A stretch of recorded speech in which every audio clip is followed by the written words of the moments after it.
இத்தனை நாளும் நீ உன்னோட உலகத்துக்கு போகணும்னு நினச்சிட்டு இருந்த. அதுக்கு எந்த வழியும் தெரியாமல் இருந்தோம்.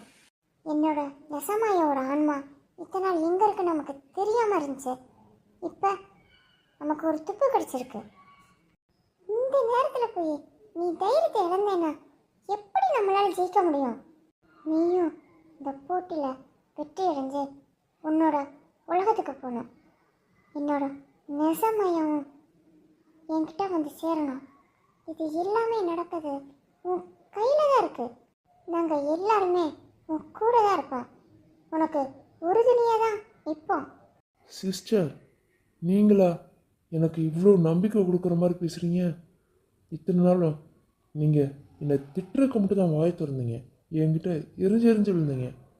உங்களுக்கு இப்படிலாம் பேச தெரியுமான்னு எனக்கு இப்போ தான் தெரியுது.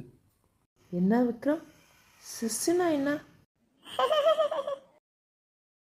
என்னக்கா நீயும் சிரிக்கிற? நீ சிரிக்கிற பார்த்து எத்தனை மாதமாச்சு தெரியுமா?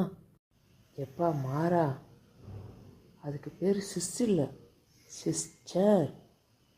அது அவங்க ஊர் மொழி. அதுக்கு அர்த்தம் சகோதரியான். என்னப்பா விக்ரம், நான் சொல்கிறது சரிதானே?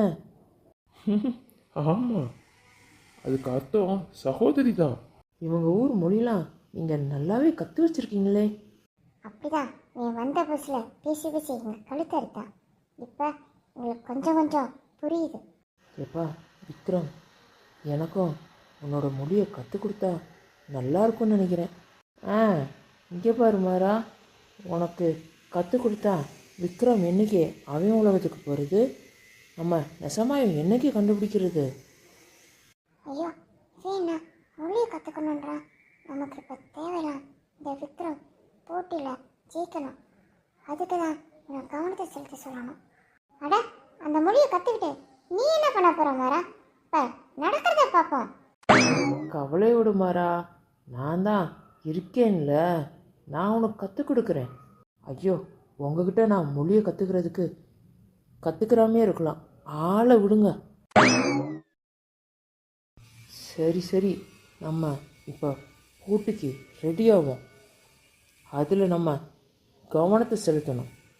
என்ன விக்ரம்? ஆமாம், நான் இந்த போட்டியில் வெற்றி அடைஞ்சே ஆகணும். அப்போ தான் என்னோட உலகத்துக்கு என்னால் போக முடியும். அட, கண்டிப்பாக நடக்கும். கவலைப்படாது விக்ரம்.